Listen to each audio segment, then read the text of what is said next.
мы хотели хоть как-то передать те переживания, эмоции, которые переживали наши деды, прадеды. Да, если человек, посмотрев его, если он что-то почувствовал, то для нас как бы это, так сказать, наша как бы идея была в этом.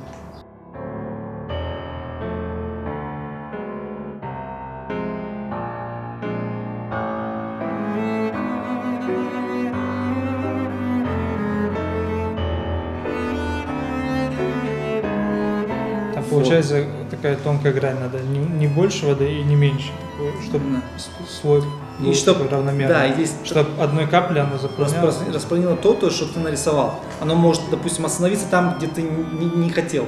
Или тебе надо правильно распространить. И, кстати, очень быстро это надо делать. Да, это надо очень быстро рисовать. Сложно было.